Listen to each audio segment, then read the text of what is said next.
Ecuador que se levanta, lo que hoy somos nos encanta. Ese grito en la garganta de mi tierra cuando canta. Somos tú con cada intento, esa voz que va en el viento. Una radio que acompaña en todo sitio a donde vayas. Ecuador que se levanta, el país que nos encanta. Se construye del amor porque su gente es la esperanza. Es la esperanza, es la esperanza. Somos RTP 965. Buena compañía. Las opiniones vertidas en el siguiente programa son completa responsabilidad de quienes las emiten. Nuestro siguiente programa es clasificación O, de opinión, y es apto para todo público. RTP 965 presenta Cuarto Piso, un programa de entrevistas, análisis y opinión con una mirada más amplia a temas de interés general. María Fernanda Perrone y Doménica Tabacchi abordan con nuestros invitados diversos temas en el ámbito político, social y económico, en un programa participativo y ameno. Cuarto Piso. Bienvenidos.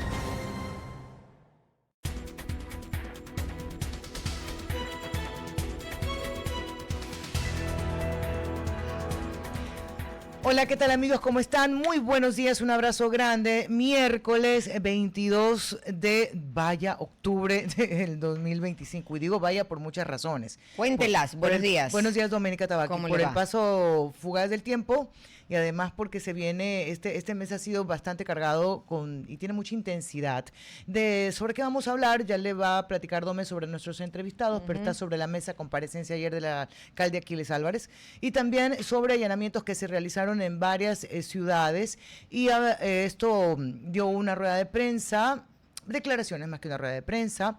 El ministro John Reinberg, aunque sí aceptó un par de preguntas de quienes lo estaban en ese momento haciendo cuestionamientos sobre una relación entre la gente, trabajadores y empleados del ATM y un grupo de delincuencia organizada, pero ya les vamos a ir desarrollando un poco el tema. Además de la entrevista que hoy tuvo el presidente de la República en Radio Democracia, algunas novedades también para compartir evidentemente con ustedes. Gracias por acompañarnos. Sí, 11:07 de la mañana, un gusto estar con ustedes, como bien lo dice María Fernanda. El presidente de la República hizo hoy una entrevista en Radio Democracia, la cual se hace eco en todas las plataformas digitales de los diferentes medios de comunicación, donde él asegura que no subirá el precio de la luz, tampoco el gas doméstico, y enfatiza que la tasa de recolección de basura, una vez más, es responsabilidad de los municipios. Ustedes recordarán que semanas atrás tuvimos a una de las alcaldesas del país que está sufriendo su municipio, su cantón, el de Santa Elena específicamente, el tema de la recolección de basura ya no vía planilla eléctrica,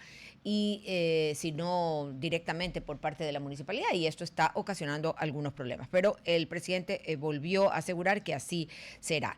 Por otro lado, lo que usted mencionaba más. Déjeme decir, le sumo nada más adicionales a las declaraciones que da el presidente de la República en esta entrevista de casi 40 minutos, ahora muy temprano, pasada las 8 de la mañana, daba cuenta de algunas declaraciones. Por ejemplo, cuando se le pregunta sobre la paralización, él dice que entre hoy y mañana todas las vías serán despejadas. Hay una recopilación o repetición de declaraciones que ha dicho el presidente al respecto de estos manifestantes, de la violencia y de lo que el gobierno hará. Es la novedad. Se ha referido a dar un plan de incentivos para aquellas personas que hayan sufrido el embate de esta paralización, es decir, aquellos que no han podido trabajar, aquellos que han tenido que derramar leche porque no han podido venderla, aquellos que han tenido 30 días de real paralización. Entonces va a haber un plan de incentivos, no se dijo de cuánto, pero que habrá un plan de incentivos. También se le preguntó al presidente sobre cuánto está costando hasta ahora esta focalización del beneficio que antes se daba sobre el diésel, del subsidio, sino ahora como se lo está dando. Dijo que esto llegaba o tiene un alcance de $100 millones, pero que va a llegar, tendrán $500 millones más para, como forma también, no dijo la palabra subsidios, pero para ayudar a determinadas economías. Acá no hubo mayor profundidad o detalle de cómo iba a ser, si era a través de crédito o a través de entregas nada más, de recursos o de bonos. Algo también le preguntaron sobre la constituyente. Él dijo, bueno, pues si el pueblo decide que no, hay que hacerle caso al pueblo, esto se trata de una democracia. Dijo que no podía ser, que él pensaba que fuera corta, algo aproximadamente de unos 180 artículos como mucho, que no podía haber contradicción entre la Constitución y códigos, y de códigos con la Constitución, pero algo que a mí me saltó mucho y se los comparto a ver qué piensan ustedes. Cuando le hacen la pregunta sobre la Constitución, sobre la nueva Constitución, le dicen que qué contendría, ¿no? ¿Cómo sería este proyecto de nueva Constitución? ¿Cómo lo tiene pensado el presidente de la República? Y él dijo que esto se lo dirá una vez que gane el sí. Esperemos que durante ese periodo de tiempo, hasta que gane el sí, se esté trabajando en la Constitución. Pues, pero, ¿no? Dome, Porque digamos, Ajá, hay dos únicos escenarios. O gana el sí o gana el no. Pensamos que gana el sí, hay que tener ya listos y no, pues, ganarle al tiempo, como se dice, ¿no? Ya, ok. Yo voy a partir de lo siguiente. Me queda claro que la Constitución la van a escribir varias personas y ojalá de diferentes organizaciones y representaciones sociales, porque la idea no es que tengan una mayoría apabullante, pero sí una mayoría que esté calificada y que esté desprendida del pensamiento partidista y comience a pensar en un proyecto país. Así debe ser escrita. Pero a mí, ¿qué me falta? Que me digan para qué quieren ir a una constituyente. Yo insisto, el presidente ha mencionado que esto se lo comentará cuando haya la aprobación, pero ¿cómo invitas a la ciudadanía? No estoy haciendo campaña, pues todavía no se puede, ni si no, yo tampoco hago campaña. No ¿Cómo le invitas a la ciudadanía a que vote sí sin saber para qué? O sea, ya, para una nueva constituyente, ¡qué chévere! Pero ¿y qué va a tener esa nueva constituyente? ¿Cuál es la propuesta que va a hacer? ¿Qué es lo que cree el gobierno que se requiere? Más allá de repeticiones, de enunciados, que es chavista, que es correísta. O que es para obtener gobernabilidad, etcétera, para que tengamos un país mejor, pero ¿de qué manera? La forma. Ya sabemos el fondo, pero ¿cuál va a ser el objetivo, la forma de cada artículo, ¿no? Por lo menos hazme un bosquejo, ¿no? Porque la otra decía, queremos una constitución que garantice tus derechos, que te proteja, que bla, bla, bla, bla, bla, bla, cosas que son imposibles de hacer, porque aunque esté escrito no se ha podido ejecutar, y esa es la realidad, y aunque se esté escrito tampoco se ha podido exigir, y esa es la realidad. Entonces, solamente dibújame un esqueleto de qué crees tú que deba tener esa constitución, justamente para decirle a la gente por qué votar sí, porque evidentemente la postura del gobierno es votar sí. Claro. Entonces, solamente si no le parece, Dome. Sí, ahora, total. Solo para y ya cerrar eso, porque habló de programas de reactivación económica para víctimas de las protestas, ya lo dice, que se refiere al mejor año también de la banca, y adicional a eso, que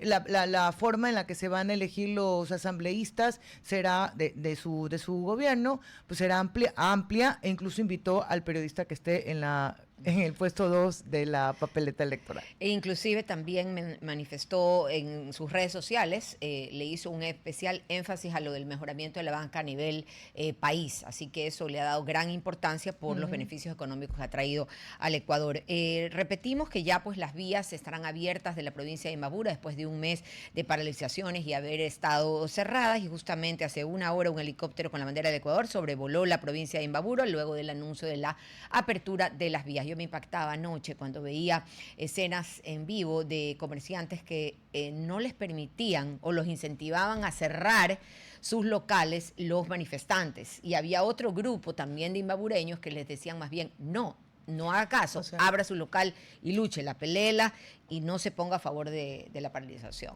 O sea, el país completamente dividido. Ayer hablábamos con el doctor Julio César Cueva, a quien respeto mucho, que no es un fanático, habla desde el conocimiento y tratando de enmarcar en eso cualquier posición que él tenga. O sea, ¿hasta dónde tu protesta es válida? Yo mañana me pongo un cartelito acá y digo, yo no quiero trabajar, pero yo no puedo a usted bajo ningún concepto obligarla a que ponga el papelito y diga yo no quiero trabajar. ¿Cuál es el límite real? Pero lo que pasa es que este ejemplo que yo pongo es simplísimo, porque se trata de personas que rompieron su cadena de pago, Doménica, y que esos 30 días, ¿cuánto le va a significar recuperarse? ¿Cuántos días necesitan para recuperar los 30 días sin generar? Así es. Así es, durísimo, Maffer, lo que ha pasado. Las pérdidas económicas son irreemplazables. Ahora, porque ya irrecuperables. Ahora, yo sí insisto que, aunque el presidente en esta entrevista también dijo que hubo mucho diálogo, ¿qué decían en ese diálogo? ¿De qué hablaron? Faltaba detallarlo, porque sí, insisto, aunque parezca disco rayado, que hubo una propuesta de campaña que luego es cambiada en el transcurso ya de la ejecución.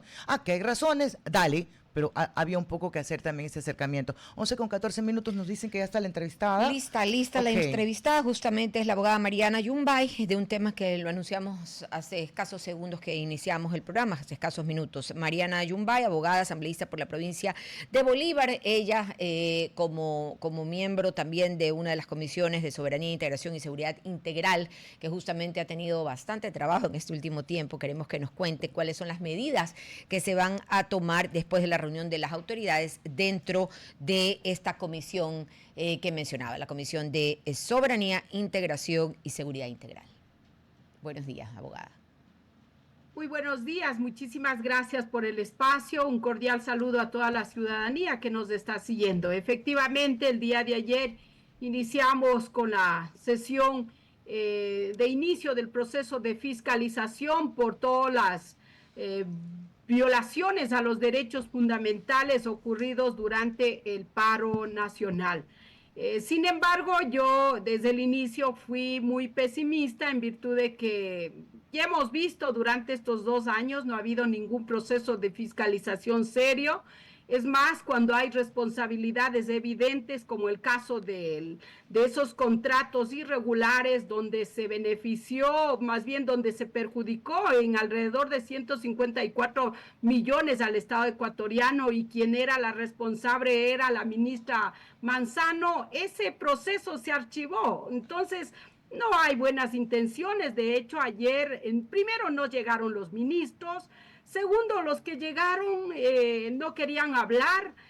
Los asambleístas del oficialismo, más bien ahí rindiendo pleitesía a los miembros de las Fuerzas Armadas y la policía, lo que evidencia que lo que quieren es legitimar las acciones irregulares y violatorias a los derechos fundamentales ocurridos con la presencia de las Fuerzas Armadas. Entonces, sí, asambleísta, no permítame. optimista de lo que pueda salir de esa comisión, de ese proceso de fiscalización. Esta es una pregunta muy personal, pero que me parece válida para entender su rol. Cuando usted está en esta mesa de fiscalización, ¿usted a título de quién habla? Porque hay una representación sin lugar a dudas de quienes son sus votantes, pero hay un marco jurídico que se llama la Constitución, que delinea también nuestros derechos y responsabilidades. O sea, ¿a qué asambleísta tenemos en ese momento? ¿Qué defiende usted?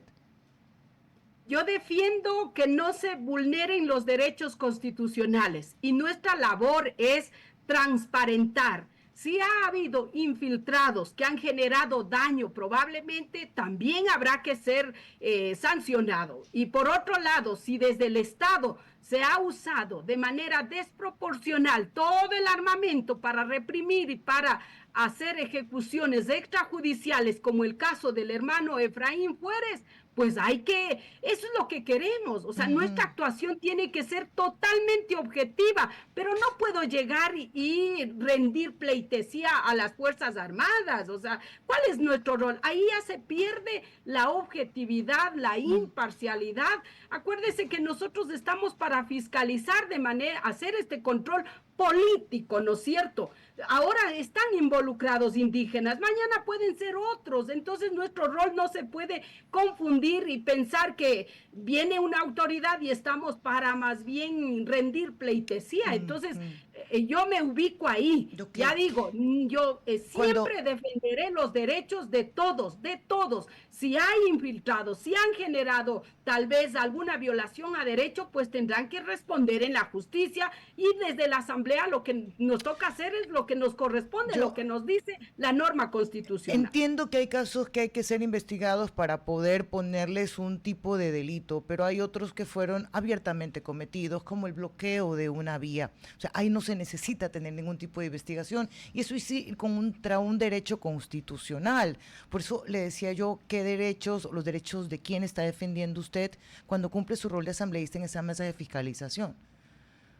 Primero, yo sí debo y siempre defenderé la lucha de los pueblos, de las nacionalidades, defenderé el ejercicio del derecho a la resistencia.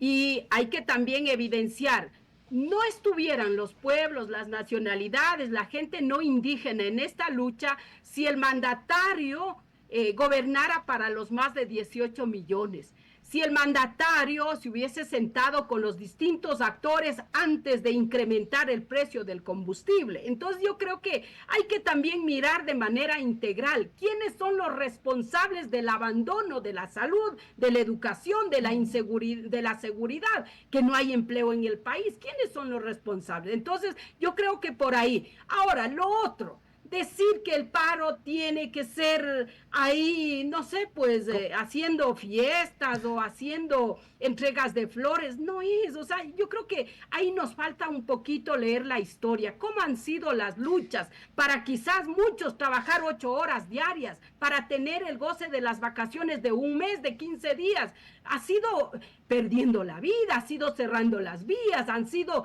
tomándose los espacios, ciertos espacios, entonces no podemos venir a decir que entonces hagan el paro sentados en la casa. Asambleísta, no hay duda de lo que usted dice. Yo solamente partía de su precisión cuando dice yo defiendo los derechos constitucionales, y dentro de esos derechos constitucionales sí puede estar el derecho a la resistencia, pero también otras prohibiciones que son clarísimas. Claro que esto no se ha conseguido con flores y hay un reconocimiento incluso, porque muchas cosas que han cambiado en el mundo ha sido gracias a las luchas sociales. Vamos a coincidir en eso, pero cuando hablamos de los derechos, cuándo se pueden romper y cuándo es válido o no.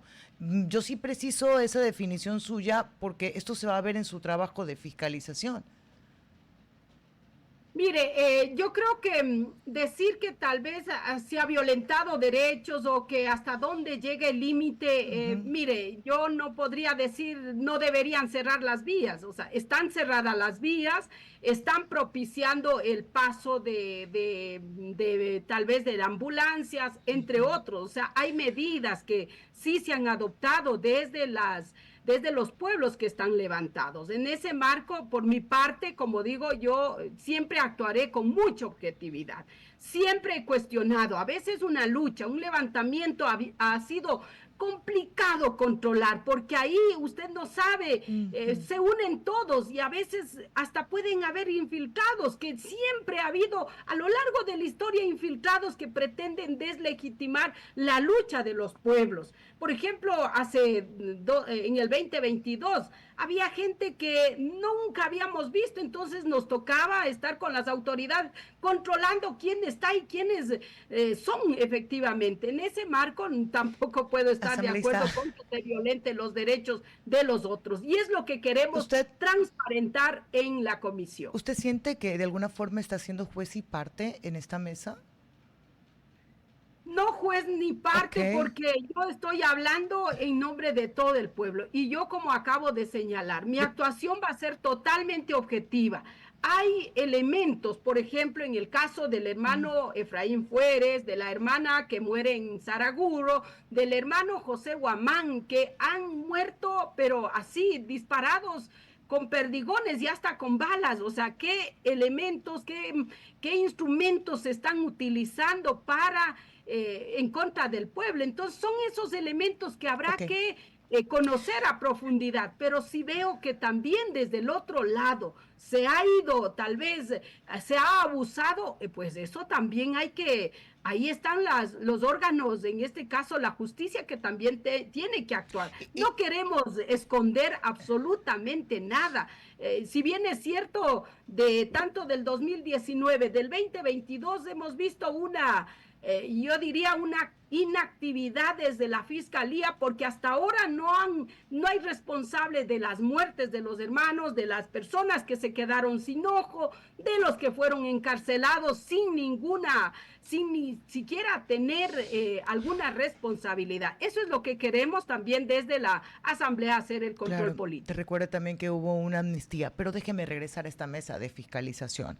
Hay una invitación, no hay una presencia, pero hay posiciones de los asambleístas, y escuchaba yo ayer, creo que era general, puede ser, yo un poco me confundo con estos tantos cargos y miles cargos, así que no sabría cómo llamarlo. Ok, voy a tratarlo con respeto, voy a decir que era un oficial del ejército. Y él decía, claro, que se necesitaban más recursos para hacerlo. Y es la realidad al final del día. ¿Qué más se desarrolló al respecto de la necesidad en materia de seguridad? Porque ya no salimos del paro, digamos, y estamos ampliando a todo el Ecuador en relación a los índices de inseguridad, asambleísta.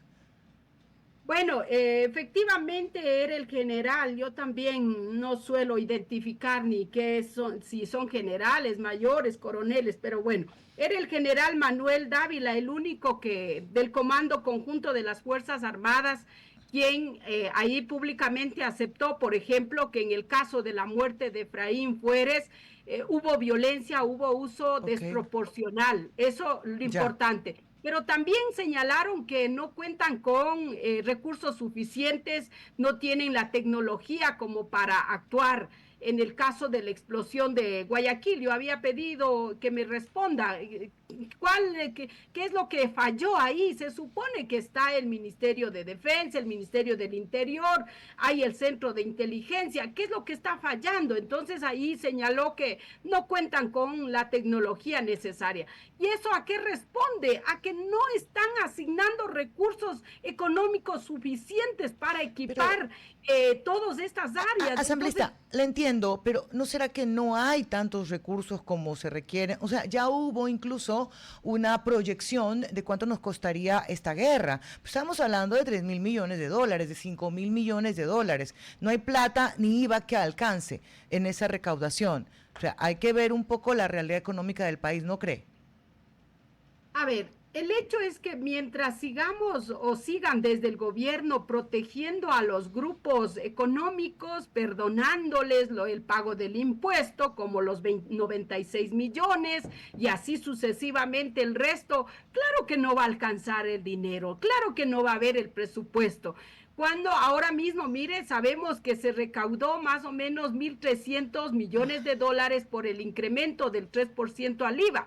Pero no sabemos en dónde está invertido, no hay nada. Parece que ese dinero cobraron y se fueron a pagar a las multilaterales, porque más lo que vemos es que les interesa rendir pleitesía y cumplir a cabalidad los acuerdos con el Fondo Monetario, más no el pueblo ecuatoriano. ¿Usted revisó el presupuesto y la ejecución? Porque me habla de hubiera, pudiera, parecería, y ahí está la información, o sea, está la cifra que ha dado los diferentes ministerios de cómo se ha utilizado el dinero del IVA.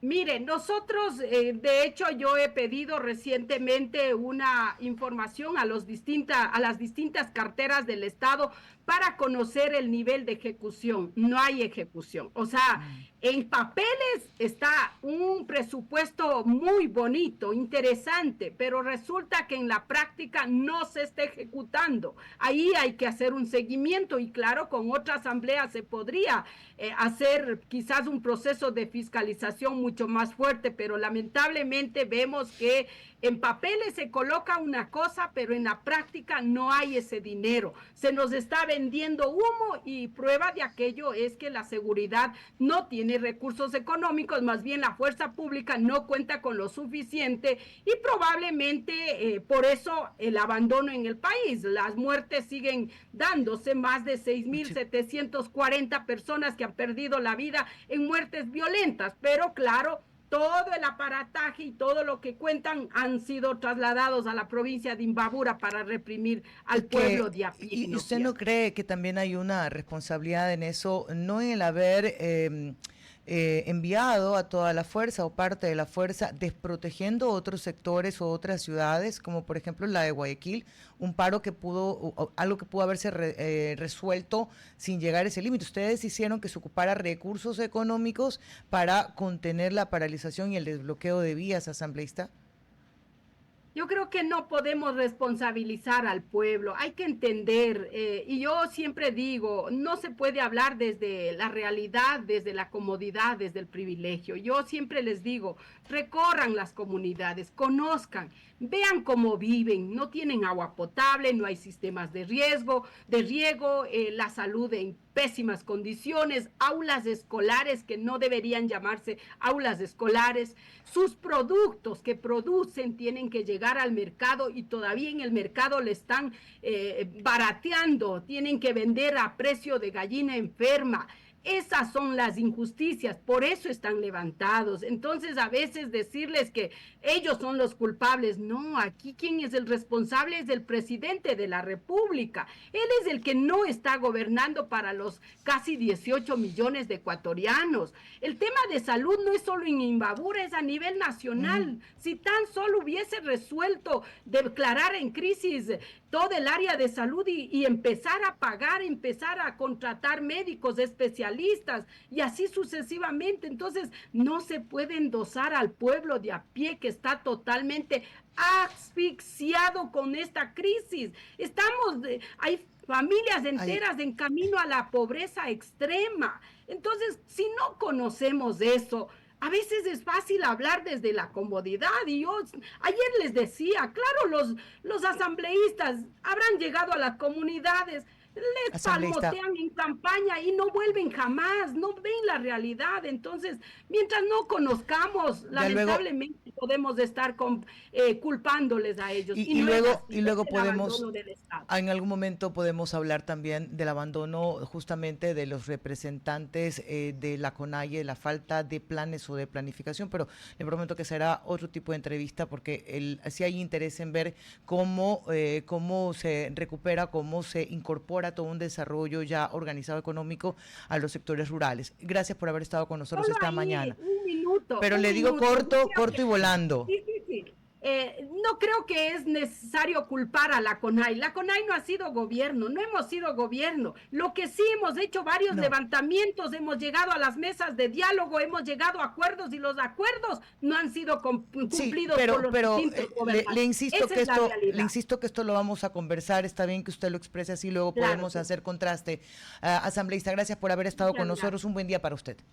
Muchas gracias, para ustedes también un excelente día. Marina Yumbay, asambleísta de Pachacuti, que estuvo con nosotros. Me voy breve. Atención, emprendedores del Guayas, ¿quieres llevar tu negocio al siguiente nivel? Pues bueno, del 10 al 15 de noviembre llega Innova y Emprende, la aceleradora intensiva gratuita del Festival Innovatec by Foundation Misión Ecuador. Solo 100 cupos disponibles, Capacítate con expertos internacionales, accede a una beca de $4,000, expon tu emprendimiento en el Summit and Fest y compite por Capital Semilla, kit de equipo para crear contenido y becas de maestría en posgrado en UNEMI. Postula gratis en www.innovaitech.io hasta el 24 de octubre. Innova y Emprende, donde tu negocio alcanza su máximo potencial.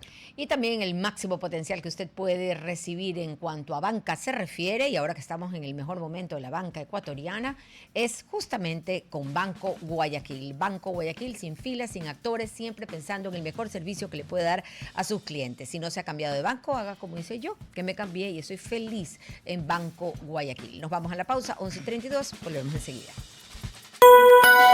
RTP 96.5, a la conquista del mundo digital. Presenta sus nuevas instalaciones y tecnología de vanguardia. Renovamos nuestro compromiso de seguir brindando contenido útil y de la más alta calidad. Programas de opinión con referentes de la comunicación. Noticias para contar todo lo que está pasando en todo momento. Una variedad de segmentos con lo que necesitas saber.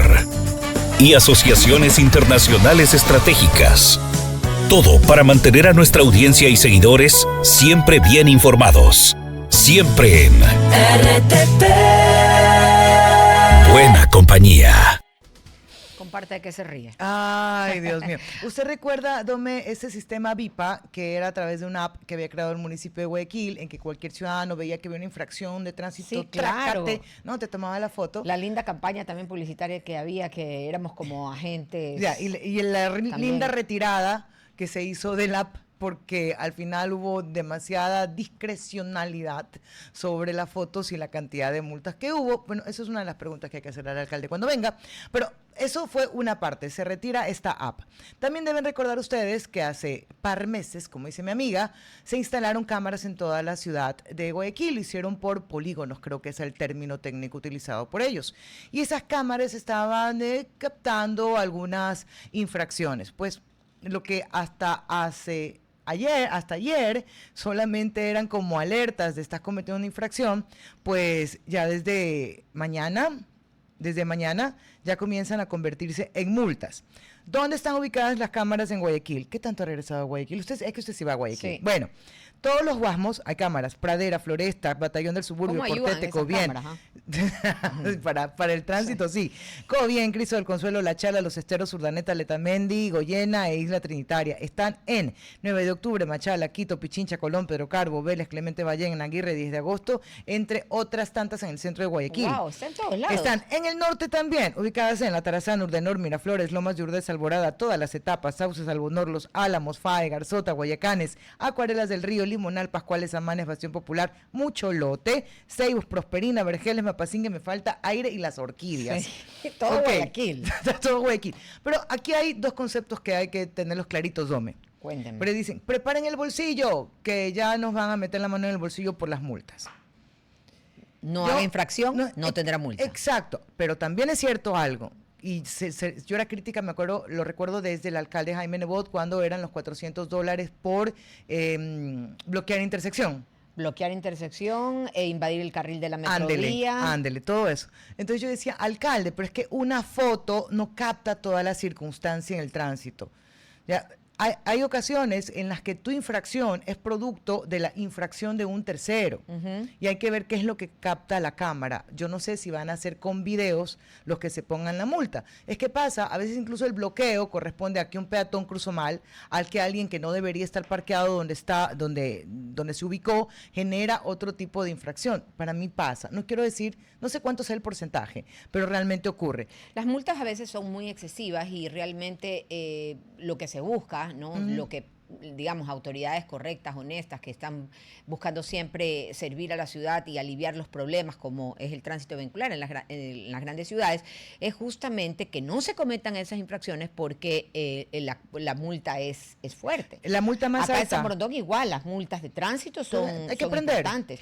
Hay que aprender, no queda de otra. El bloqueo de rampas para personas con discapacidad es la multa más alta de $470, al igual que vehículos pesados en horarios o zonas no autorizadas, esto un salario básico, y la de menor, digamos que es la que más se comete, es estacionarse en doble columna y sitios prohibidos, Doménica. Es que eso es increíble, acuérdense en la calle Boyacá. 2 minutos estoy aquí nada más. Que fue donde se inició realmente con el tema de prohibido dejar y recibir pasajeros. Pero, dígalo volviendo al tema de Guayaquil, importante, el arbitraje internacional descartó la demanda de operador de la aerovía contra el municipio de Guayaquil. Ustedes recordarán que el año 2022 surgió esta controversia y entonces se presentó de inmediato este arbitraje internacional ante la baja de pasajeros que contrasta con el incremento esperado. Pero eso es una realidad, o sea, el arbitraje dice eso, pero en la práctica es que no hay el número de pasajeros suficiente, el flujo. Amerita una entrevista sobre Sí, también, verdad. Yo antes de ir a entrevistado seremos lo más breve posible. 2 eventos se han desarrollado, uno hoy, el día y el otro el día de ayer en la Asamblea Nacional.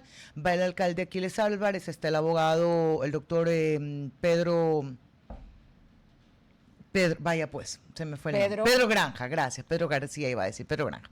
Y bueno, esto es en la mesa de garantías constitucionales, el alcalde Álvarez hace un par de declaraciones, todo esto en relación al Porsche, ya saben, del caso de la primera bomba de la Bahía. No estuvieron los ministros presentes. O sea, eso para mí siempre hay una alerta y que amerita una respuesta. Eso fue el 3 de junio, ¿no? La explosión triste de ahí en la Bahía, que fueron daños materiales, no hubo un daño a ninguna persona. Y el evento que se presenta hoy es de allanamientos, tanto en Daule como en Guayaquil, lo que sostiene la Fiscalía, y dejen nada más que lo leo para precisa en las causas que señala. Mientras que usted lo busca, yo comento también que Iván Ballesteros salió libre y hoy nadie sabe dónde está, que justamente Iván B. Sí. Ya le pusieron hasta el apellido. Iván bueno, B. Que debería ser. Sí, porque Adefesio salió libre y hoy nadie sabe dónde está. Es la persona que se bajó, que conducía el Porsche. Pero que no había, ¿cómo se llama? Relación alguna. Bueno, ¿qué es lo que dice la policía en este caso de los allanamientos? Que se ejecutaron 9 allanamientos, que fue oficinas y domicilios en Guayaquil y Daule esta madrugada. La acción deja 6 personas detenidas que están investigadas por presunta asociación ilícita. El operativo se llevó a cabo en las oficinas de Autoridad de Tránsito Municipal, es decir, ATM, y en las dependencias de la Unidad Judicial Florida Norte. Entre los detenidos consta una procuradora, agentes de tránsito y un abogado en libre ejercicio. Luego vienen las declaraciones del ministro Reinberg, a las que yo me refería al inicio de este programa, en el que le hace una recomendación al alcalde Aquiles Álvarez de que revise el personal que se tiene en la ATM. Y es que la cuestión es sumamente compleja, porque el ministro habla de la relación de los Chone Killers con empleados de la Agencia de Tránsito Municipal. Y yo pongo todos estos 2 casos juntos, los 2 casos los pongo juntos, porque aunque no tienen ninguna relación, creo que sí deben estar relacionados con un principio. Si hay la posibilidad del cometimiento de un delito, nadie se ofende, todos investigan. Mafre, además que no es tampoco de tanto asombrarse, lastimosamente nos hemos venido ya acostumbrando por las realidades que vivimos de la infiltración de la corrupción, la narcoguerrilla, los actos de terrorismo, los terroristas, los pandilleros que están en instituciones públicas. Entonces no es de asombrarse, es de investigarse y la verdad saldrá a la luz. Que sin lugar a dudas viene en un momento extraño, porque esto viene luego de la presencia ayer del alcalde Aquiles Álvarez, perdón. Que ha dicho que no le molestaría, ¿cuál fue la palabra exacta que utilizó el alcalde Aquiles Álvarez?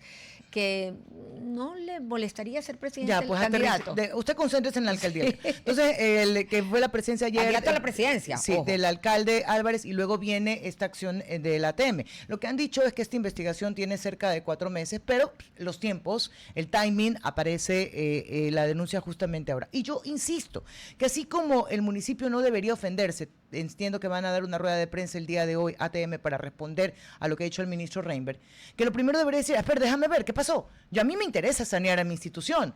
Tal cual en el caso del Porsche, debería haber una respuesta que no sea el silencio, porque al final quizás no se quieran responder entre ellos, pero los ciudadanos sí queremos respuestas. La respuesta es a nosotros, a los ciudadanos.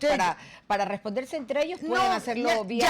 Llámate o vía oficio. Pero ninguno debería ofenderse. O sea, lo primero es que si a mí me alertan de la presencia, vaya pues, de grupos organizados, yo te voy a decir, por favor, dame toda la información que yo necesito sanearme. Por favor. O sea, así de sencillo. Y lo otro, si te dicen, oye, hay un vehículo que estaría vinculado, dime qué pasó. Yo soy el primero en querer aclararlo, porque eso es lo que necesita el país.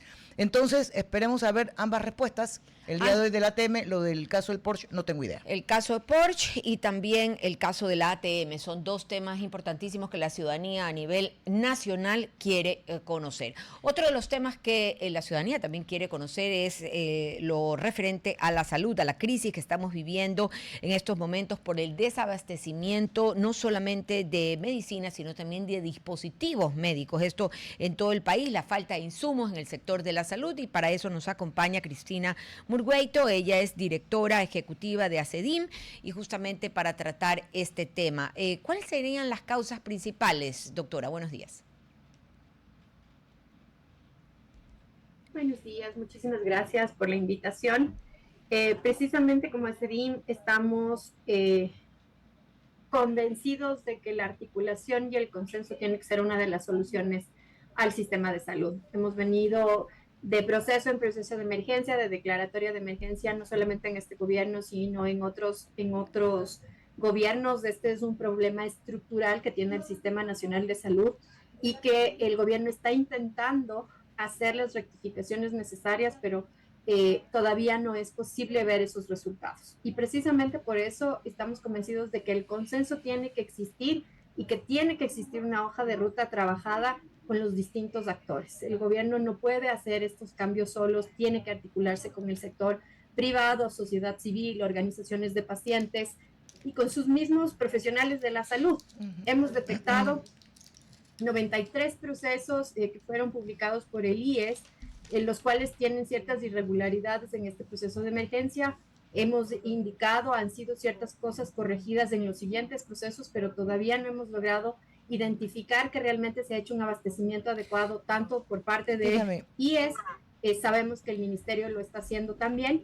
Son esfuerzos que las instituciones están haciendo y que necesitamos específicamente que puedan ser articuladas y articuladas a la realidad. Déjeme, la interrumpo ahí un ratito para poder hacerle preguntas, ¿está bien? Ahora, cuéntenos un poco a los que no conocemos sobre este sistema, sobre los procesos, ya sea de adquisición, de suministro en materia de salud. ¿Qué tanto cambian o qué tan rápido cambian? Y le aclaro mi pregunta porque veo que seguimos discutiendo exactamente lo que se discutía hace cerca de 20 años. Entonces no sé si esto cambia cada año en lo que requiere el sistema de salud. No debería cambiar, no debería cambiar, todo lo contrario, deberíamos tener una estrategia basada en la información de la gestión hospitalaria específicamente, es decir, la producción hospitalaria. ¿Cuántas cirugías tuve esta semana? ¿Cuántas debo hacerlas? Y con eso yo voy proyectando y de acuerdo al tipo de cirugía debería yo tener un listado específico de lo que necesito.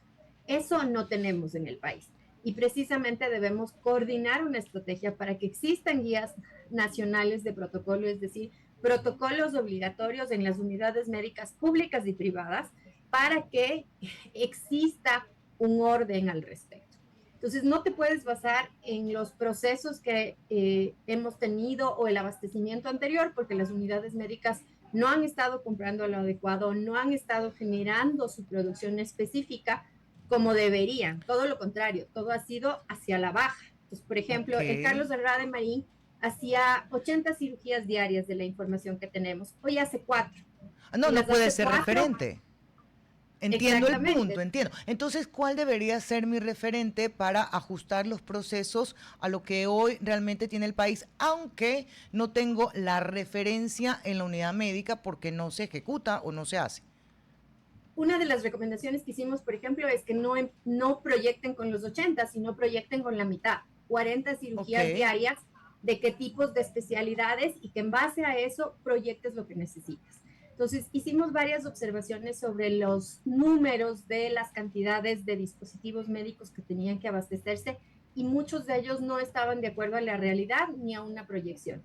Hacer un proceso de emergencia para abastecerse de 60 días o 90 días es un esfuerzo demasiado grande para poca cantidad y no solventa el problema que vas a tener. La sugerencia que nosotros habíamos hecho a las autoridades es precisamente que se enfoquen en abastecerse por lo menos por los siguientes 6 meses, con adjudicaciones parciales que te permiten el proceso de emergencia. Es decir, no tengo en este momento stock, lo que yo tengo que pedir es a proveedor 1, 2, 3, 4, ¿cuántos tienen? Usted tiene, deme lo que tiene en este momento de inmediato, llego al cálculo de lo que había hecho o entrégueme parcialmente por los siguientes 60 días que dura la emergencia, la cantidad que debemos tener. A esto tienes que adicionarle que sus bodegas, las bodegas públicas, no cuentan con el espacio suficiente y además no están certificadas. Claro, no tienen el ambiente necesario, el frío necesario. Yo recuerdo que había una crítica sobre las vacunas, que la manipulación y el traslado era una cosa horror y perdía la efectividad. Dígame algo, también es posible pensar en que te den, no sé si es el término, ya me corrige usted, como a consignación una medicina, es decir, mira, creo que sí la voy a necesitar, pero a lo mejor y no la necesito, pero no puedo incurrir en un gasto que luego pues voy a terminar botando de la bodega o reenviándola a alguien más. Eso existe en la parte privada. Generalmente los hospitales privados se abastecen en base a esta consignación, ¿no? Me dicen, voy a necesitar 5 o he ocupado 3, me sobra 1, tráeme más. Esto no está contemplado en el sistema de contratación pública para los hospitales públicos, pero sí puede existir la posibilidad de que te hagan entregas parciales. Y el enfoque que hacemos al respecto es, primero, para asegurarnos que el producto que llegue al hospital llegue correctamente y sirva al paciente de la manera que debe hacerlo, porque en esas bodegas está en riesgo el producto y por ende está en riesgo el paciente. Segundo, que yo pueda tener el control del inventario adecuado. Tercero, que no tenga canjes a futuro de producto echado a pérdida, que me obliga que obliga en temas de fármacos a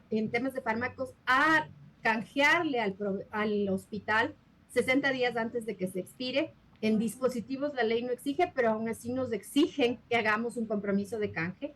Y eso lo que hace es optimizar recursos y asegurar que las estrategias estén pensadas hacia el beneficio del paciente.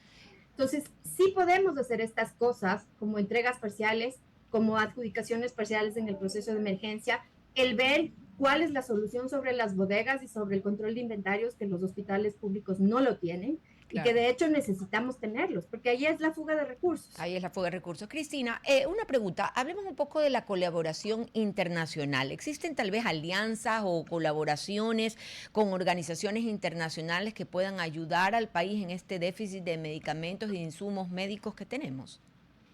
Existen ciertas colaboraciones que se hacen a través de OPS, pero no son gratuitas. Okay. Son financiamientos con un término distinto que se lo hace, y ahí más bien nuestras preocupaciones son específicas sobre lo que se está comprando, porque tienes una lógica de distribución. Si yo compro fuera del país, la pregunta es, ¿quién me va a responder como paciente si algo me pasa con esos medicamentos o con esos dispositivos? Si yo no tengo un responsable en el país y lo compré internacionalmente, tenemos ahí un vacío específico sobre responsabilidad hacia los pacientes específicamente. Lo mismo pasa en dispositivos. En dispositivos, si yo compro fuera equipos y no los compro aquí en el país, no tengo quienes me los instalen o me garanticen los ejercicios de garantía técnica que podemos tener. Entonces, ahí hay ciertas cosas que hay que coordinar. Y adicionalmente, recordemos que estos organismos van a comprar a los fabricantes mundiales. Entonces, lo que estamos haciendo es crear más procesos de los que deberíamos. Pueden ser opciones en ciertas cosas, estamos completamente de acuerdo, y ahí más bien lo que nosotros pedimos y hemos pedido a la OPS y a los organismos internacionales es que cumplan con los parámetros de control sanitario. El producto que no tiene registro sanitario en agencias de alta vigilancia sanitaria a nivel mundial no debería ingresar al país. Okay. Cristina, agradecerle por haber... No, y luego terminan simplemente embodegados. Cristina, agradecerle por haber estado con nosotros. Un buen día para usted.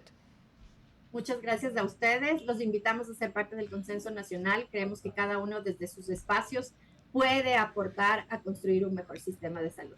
Le agradecemos a usted, Cristina Murgueitio. Bien dicho, sí, directora ejecutiva de ACEDIN, falta de insumos. Doménica, 2 segundos para contarle algo que ayer pasó. La tenía Eleonora. ¿Usted ha hablado del COVID nuevamente?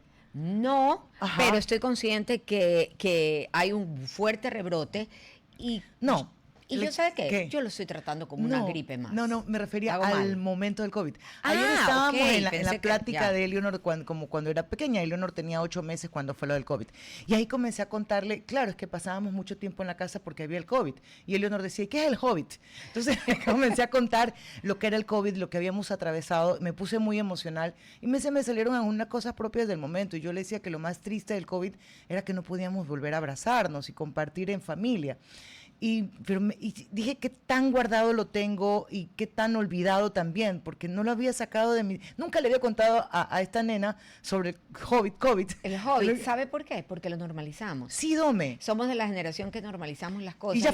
Y ya fue. Sí. Y ahora pues, ahora que hay que desaprender ese tipo de cosas, porque...